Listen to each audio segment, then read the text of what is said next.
नमस्कार। The international society for Krishna consciousness यानी अंतरराष्ट्रीय कृष्ण भावनामृत संघ इस्कॉन के संस्थापक आचार्य एसी भक्तिवेदांत स्वामी प्रभुपाद की 125वीं जयंती के अवसर पर आयोजित इस विशेष कार्यक्रम में परम आदरणीय माननीय श्री नरेंद्र मोदी जी, हमारे सम्मानित प्रधानमंत्री जी का हम हार्दिक अभिनंदन करते हैं। आपकी गरिमामय उपस्थिति के लिए मान्यवर आपका सादर आभार। अत्यंत आदर भाव से केंद्रीय संस्कृति मंत्री माननीय श्री जी किशन रेड्डी और इस्कॉन ब्यूरो के अध्यक्ष आदरणीय श्री गोपाल कृष्ण गोस्वामी महाराज का भी हार्दिक स्वागत है। विश्व भर से हमारे साथ लाइव स्ट्रीमिंग के जरिए जुड़े भक्तगण और अतिथिगण का भी हार्दिक स्वागत है। आज संपूर्ण इस्कॉन के लिए अत्यंत गौरवशाली पल है जब माननीय प्रधानमंत्री जी के कर कमलों के द्वारा भक्तिवेदांत स्वामी प्रभुपाद की 125वीं जयंती के अवसर पर 125 रुपए का स्मारक सिक्का जारी किया जा रहा है। इस्कॉन का मिशन भगवत गीता और अन्य प्राचीन शास्त्रों के अनुसार कृष्ण चेतना के विज्ञान की शिक्षा को जन जन तक पहुंचाकर समाज की भलाई को बढ़ावा देना है। 100 से ज्यादा देशों में विभिन्न प्रकार के समाज कल्याण के कार्यों को भी आगे बढ़ा रहा है इस्कॉन। कोरोना कालखंड में भी इस्कॉन ने आगे बढ़कर लोगों की मुश्किलें आसान करने के लिए हर संभव प्रयास किए हैं। मान्यवर, कार्यक्रम की शुरुआत करेंगे मंगलाचरण के साथ। इस्कॉन के मायापुर पश्चिम बंगाल में स्थित वर्ल्ड हेडक्वार्टर के मल्टीनेशनल स्कूल भक्ति वेदांता वैदिक गुरुकुल के छात्र प्रस्तुत कर रहे हैं स्वस्ति वाचन।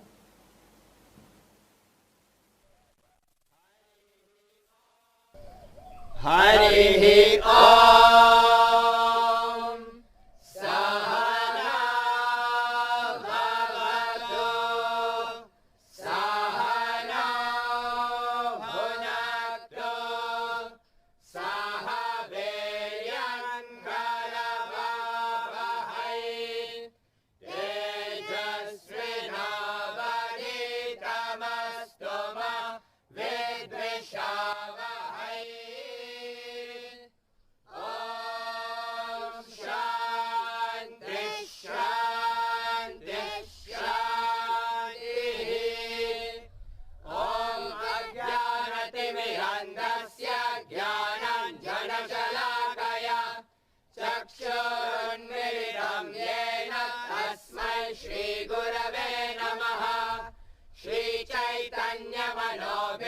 स्थापितं येन भूतले स्वयं रूप कदा मह्यं ददाति स्वपदान्तिकम्। नमो ॐ विष्णुपादाय कृष्णपृष्ठाय भूतले श्रीमते भक्तिवेदान्त स्वामिनिति नामिने। नमस्ते सारस्वते देवे गौरवाणी प्रचारिणे निर्विशेष शून्यवादी पाश्चात्यदेशतारिणे। पञ्चाकल्पतरुभ्यश्च कृपा सिन्धुभ्य एव च पतितानां पावनेभ्यो वैष्णवेभ्यो नमो नमः। जय श्री कृष्ण चैतन्य प्रभु नित्यानन्द श्री अद्वैत गदाधर श्रीवासरि गौर भक्तवृन्द। हरे कृष्ण कृष्ण कृष्ण हरे हरे हरे राम राम राम हरे हरे। और अब मैं केंद्रीय संस्कृति मंत्री माननीय श्री जी किशन रेड्डी को स्वागत संबोधन के लिए आमंत्रित करती हूँ। परम आदरणीय प्रधानमंत्री श्री नरेंद्र मोदी जी, परम पूज्य श्री श्रील गोपाल कृष्ण महाराज जी, chairman of the ISKCON, and all devotees participating in this auspicious event today. It is great pleasure and privilege for me to be here today at the memorable auspicious ceremony in commemoration of the 125th birth anniversary of the Srila Bhakti Sri Vedanta Swami Prabhupada ji, founder and Acharya of ISKCON. For millennia, India has served as the seat of knowledge. It has taught countless people the righteous path of life. The life of Srila Prabhupada ji is in itself a story of dedication, devotion, determination, and courage.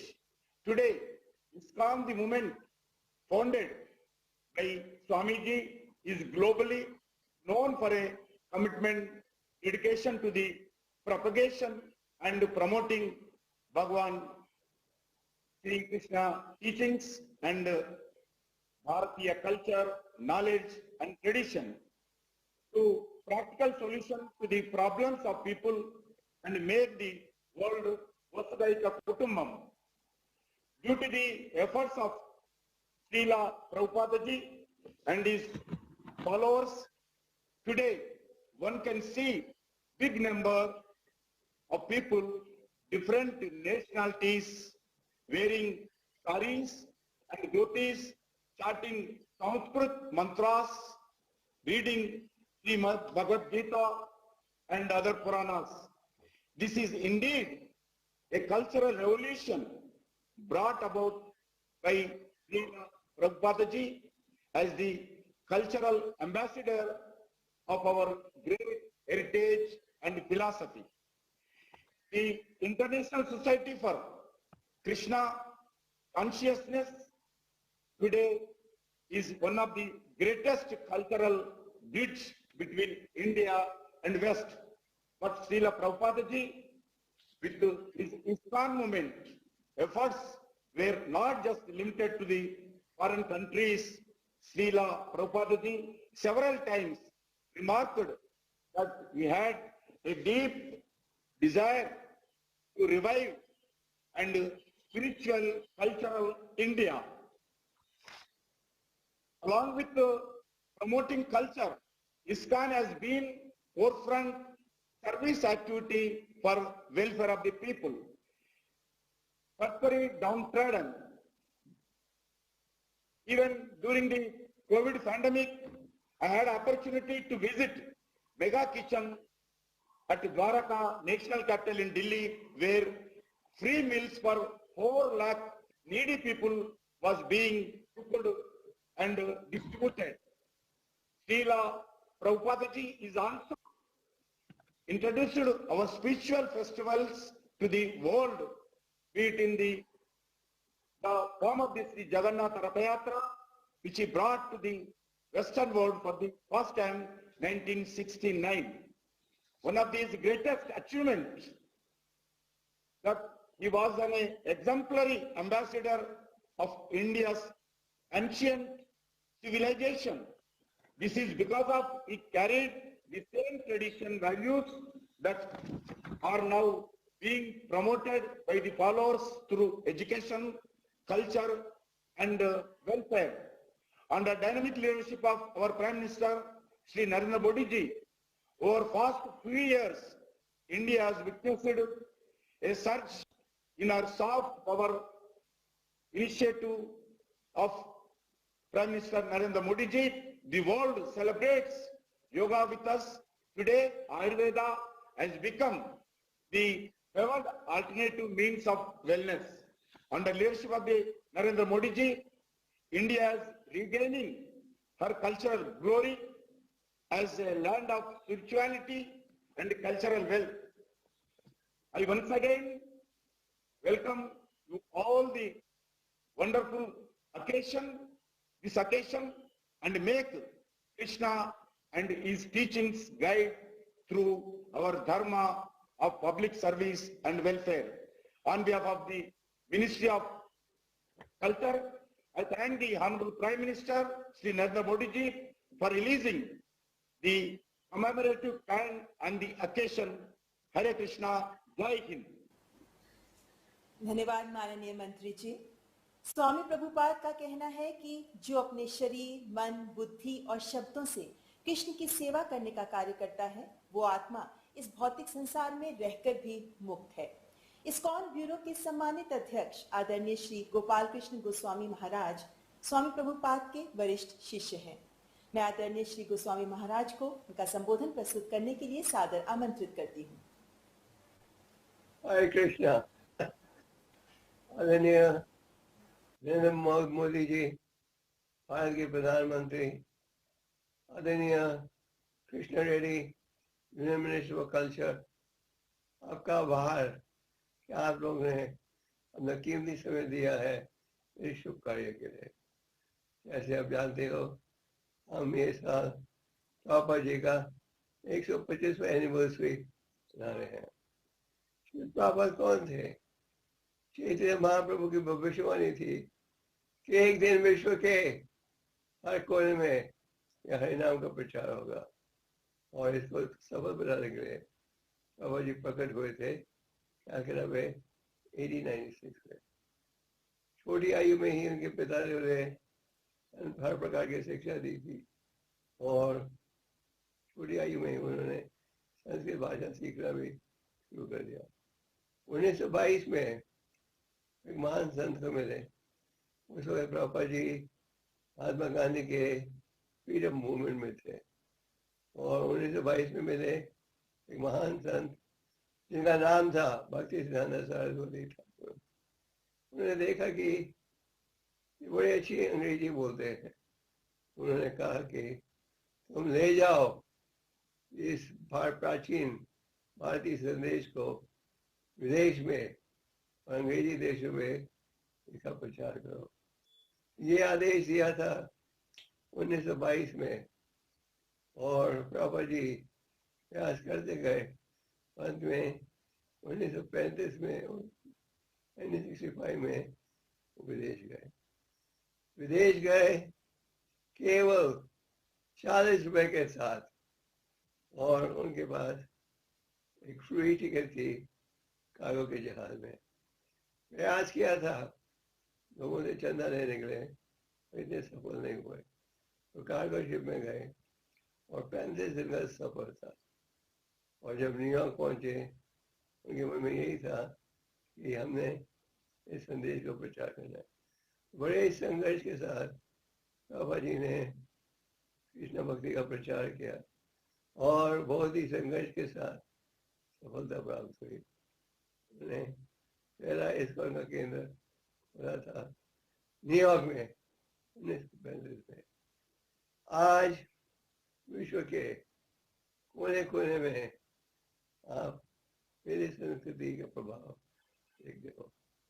पहली बार इतिहास में भारतीयों ने देखा और प्रभुपाद अपने विदेशी शिष्यों के साथ आए थे। उन्होंने देखा विदेशियों को साड़ी पहनते हुए, धोती पहनते हुए, तिलक लगाते हुए। प्रभुपाद जी ने थोड़े समय में ही ग्रंथों का अनुवाद किया। उनके गुरु महाराज का आदेश था वैदिक साहित्य का अनुवाद करो, और थोड़े समय में ही भागवतम, गीता और ग्रंथों का अनुवाद किया। आज 70 करोड़ से अधिक किताबें वैदिक साहित्य के ऊपर विदेशों में पढ़ी हैं, और आज बड़े महाविद्यालय जो हैं वो भी इन ग्रंथों का लाभ उठा रहे हैं। बाबा जी ने लगभग 70 ग्रंथों का अनुवाद किया, जिनका अनुवाद आज विश्व की हर प्रसिद्ध भाषा में हो गया। आज आप विश्व के किसी भी महाविद्यालय में जा सकते हो तो गीता को प्राप्त कर सकते हो। तो प्रभुपाद जी की इच्छा थी जो वैदिक संस्कृति है पूरे मानव समाज के सुधार के लिए है, और केवल हमें भारतीयों को ये नहीं सोचना चाहिए कि केवल भारतीयों के लिए है। और उन्होंने यथारूप वैदिक संस्कृति का प्रचार किया सारे विश्व में, और केंद्र भी खुले। बाबा जी ने फिलोसफिकल डिस्कशन के द्वारा ये साबित किया कि वैदिक साहित्य का उपयोग आज इस आधुनिक युग में भी हो सकता है।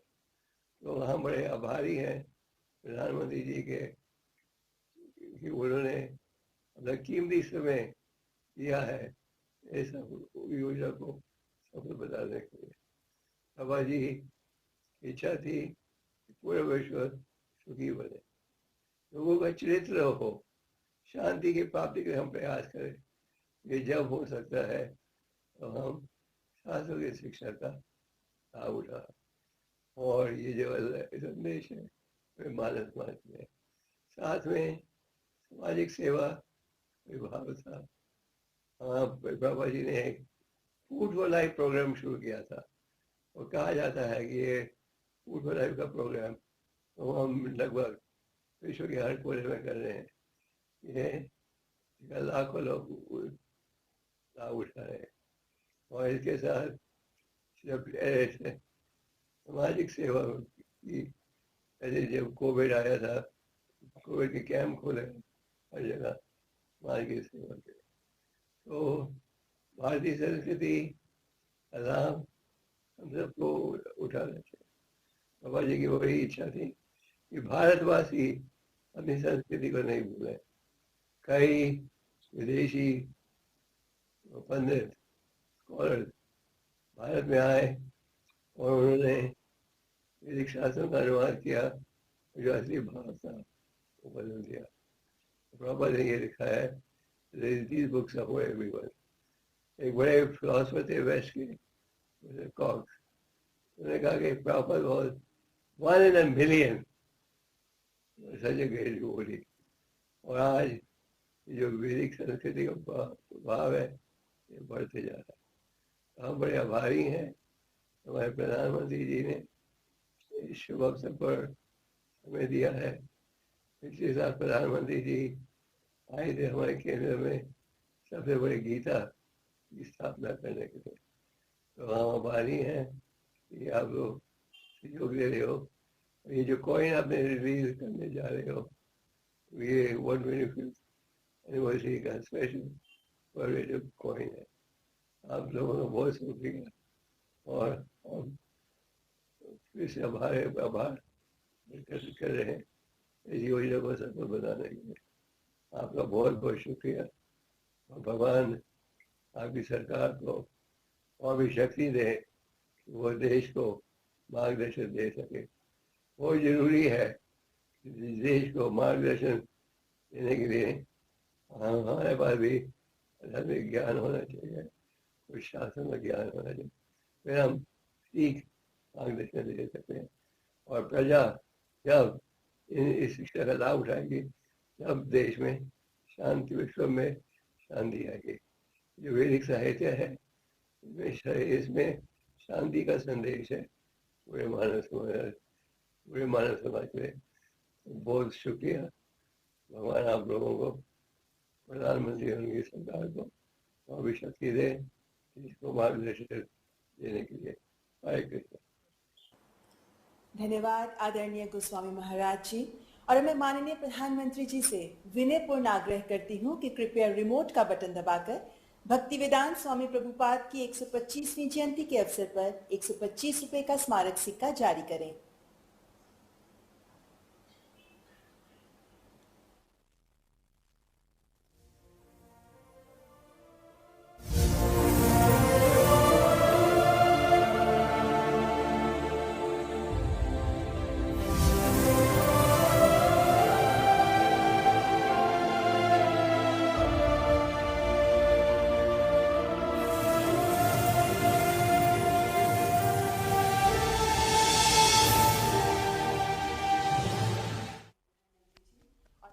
आदरणीय प्रधानमंत्री जी से विनम्रता पूर्वक करबद्ध आग्रह करती हूं कि कृपया अपने प्रेरणादायक शब्दों द्वारा हमारा मार्गदर्शन करें। हरे कृष्णा।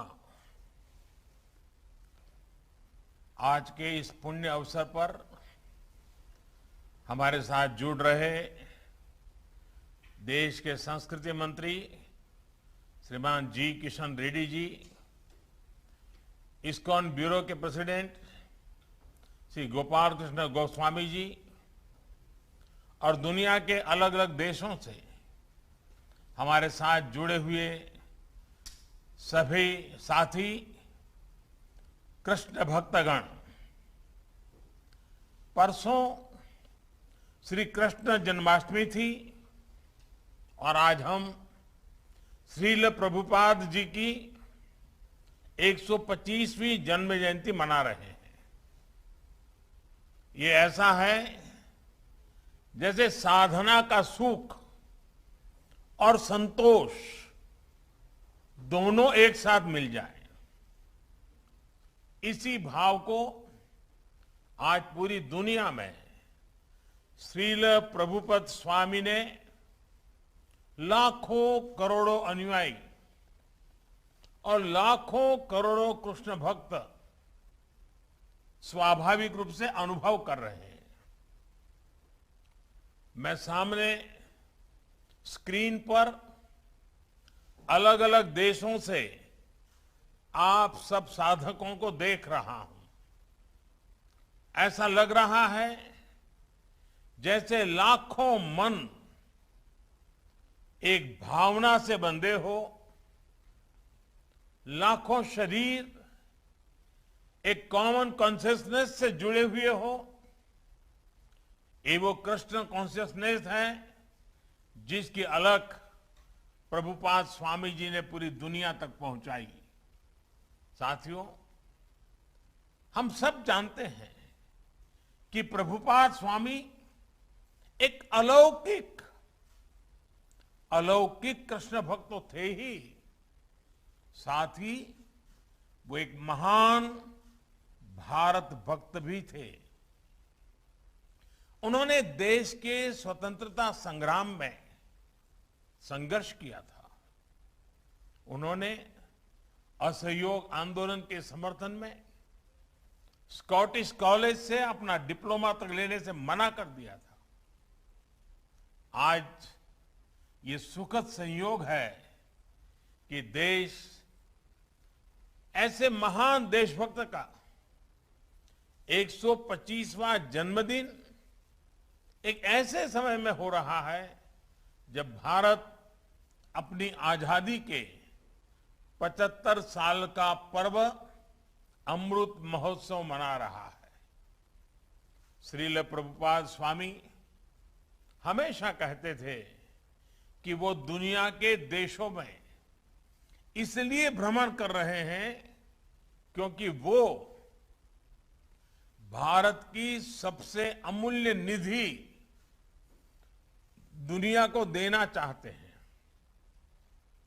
भारत का जो ज्ञान विज्ञान है, हमारी जो जीवन संस्कृति और परंपराएं हैं, उसकी भावना रही है अथभूत दयाम प्रति, अर्थात जीव मात्र के लिए, जीव मात्र के कल्याण के लिए हमारे अनुष्ठानों का भी अंतिम मंत्र यही होता है, इदम न मम, यानी ये मेरा नहीं, ये अखिल ब्रह्मांड के लिए है, संपूर्ण सृष्टि के हित के लिए है। और इसलिए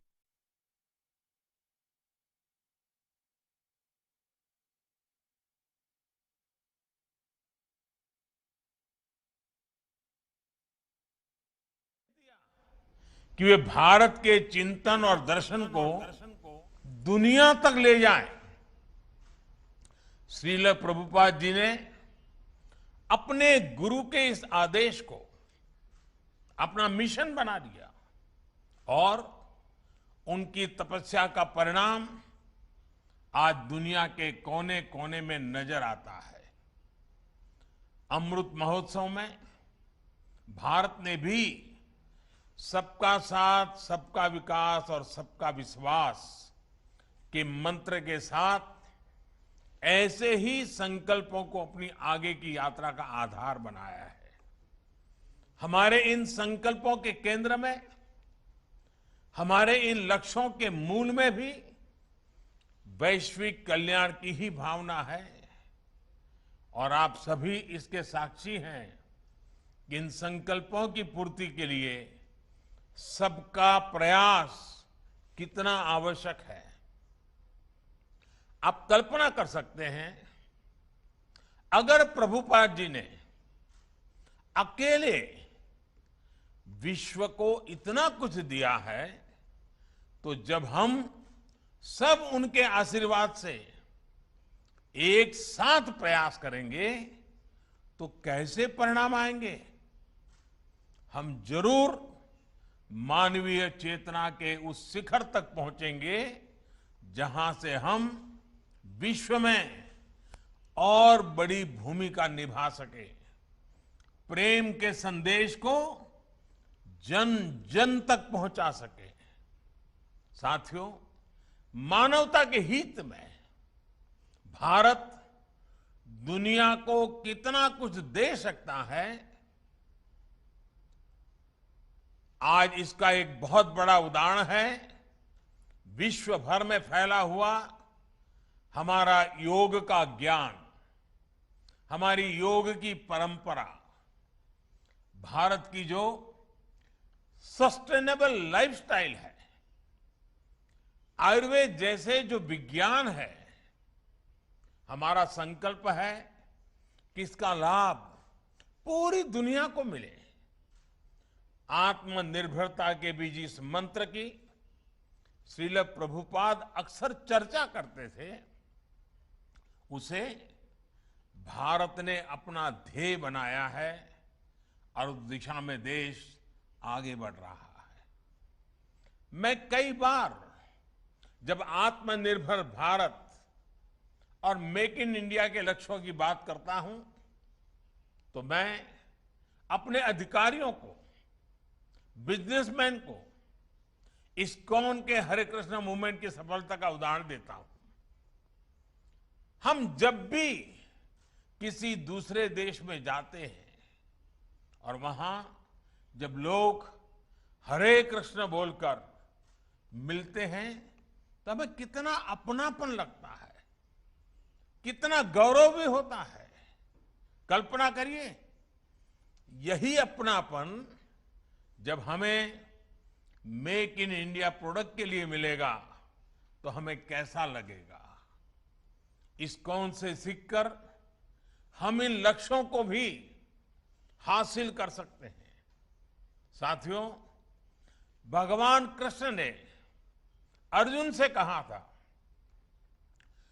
नहीं ज्ञानेन सदृशम पवित्रम ही विद्यते, अर्थात ज्ञान के समान पवित्र कुछ भी नहीं है।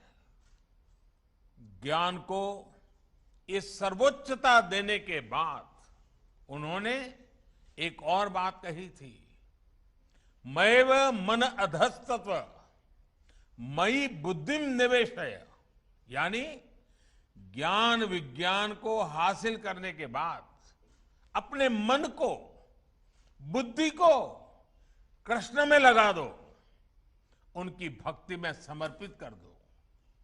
ये विश्वास, ये बल भी एक योग है जिसे गीता के 12वें अध्याय में भक्ति योग कहा गया है।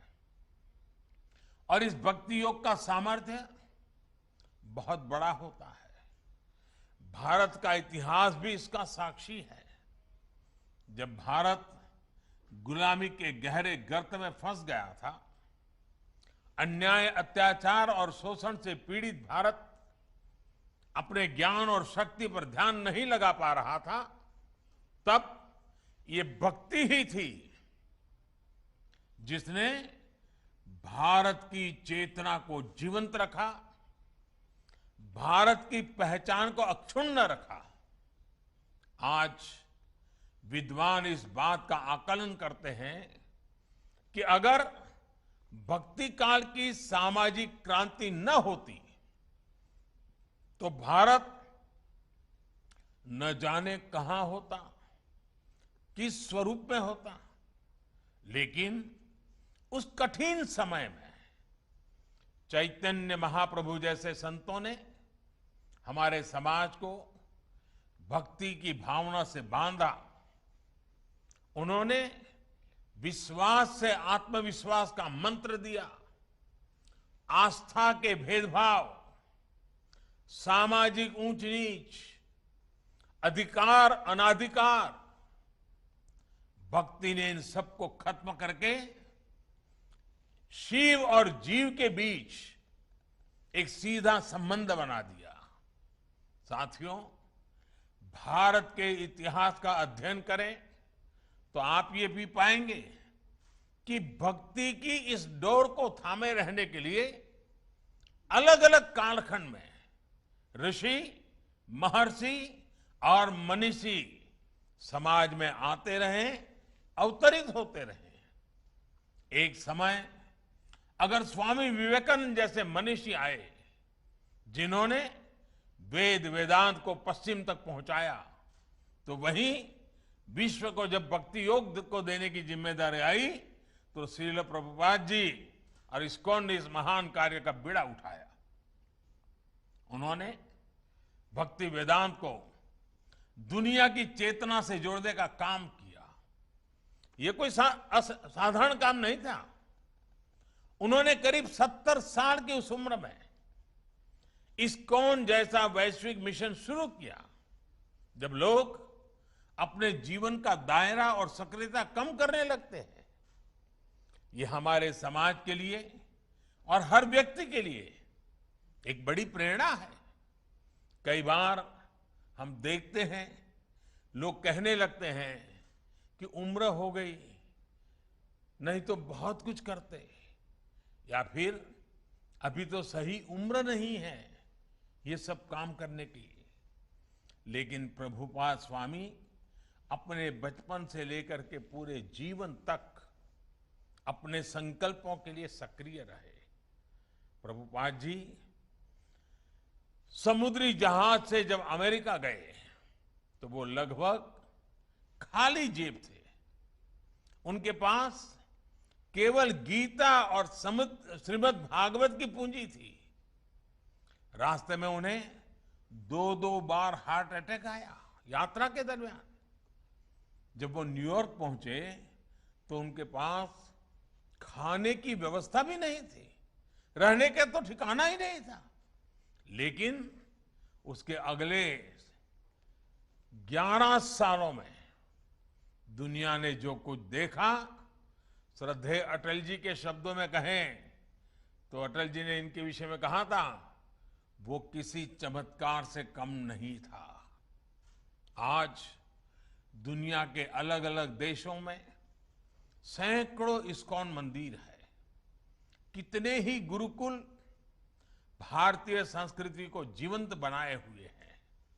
इस्कॉन ने दुनिया को बताया है कि भारत के लिए आस्था का मतलब है उमंग, उत्साह और उल्लास और मानवता पर विश्वास। आज अक्सर दुनिया के अलग अलग देशों में लोग भारतीय वेशभूषा में कीर्तन करते दिख जाते हैं। कपड़े सादे होते हैं, हाथ में ढोलक, मंजीरा जैसे वाद्य यंत्र होते हैं, हरे कृष्ण का संगीतमय कीर्तन होता है और सब एक आत्मिक शांति में झूम रहे होते हैं। लोग देखते हैं तो उन्हें यही लगता है कि शायद कोई उत्सव या आयोजन है। लेकिन हमारे यहां तो ये कीर्तन, ये आयोजन जीवन का सहज हिस्सा है। आस्था का ये उल्लासमय स्वरूप निरंतर पूरी दुनिया में लोगों को आकर्षित करता रहा है। ये आनंद आज स्ट्रेस से दबे विश्व को नई आशा दे रहा है। साथियों, गीता में भगवान कृष्ण का कथन है, अद्वेष्टा सर्वभूतानां मैत्रः करुण एव च निर्ममो निरहंकारः समदुख सुख शमी। अर्थात जो जीव मात्र से प्रेम करता है, उनके लिए करुणा और प्रेम रखता है, किसी से द्वेष नहीं करता, वही भगवान को प्रिय है। यही मंत्र हजारों सालों से भारत के चिंतन का आधार रहा है और इस चिंतन को सामाजिक आधार देने का काम हमारे मंदिरों ने किया है। इस्कॉन मंदिर आज इसी सेवा परंपरा के आधुनिक केंद्र बनकर उभरे हैं। मुझे याद है जब कच्छ में भूकंप आया था तो किस तरह इस्कॉन ने लोगों की सेवा के लिए आगे बढ़कर काम किया था। जब भी देश में कोई आपदा आई है, चाहे वो उत्तराखंड की त्रासदी हो या उड़ीसा और बंगाल में साइक्लोन की तबाही, इस्कॉन ने समाज का संबल बनने का काम किया है। कोरोना महामारी में भी आप करोड़ों मरीजों, उनके परिजनों और प्रवासियों के लिए लगातार भोजन और दूसरी जरूरतों की व्यवस्था करते आ रहे हैं।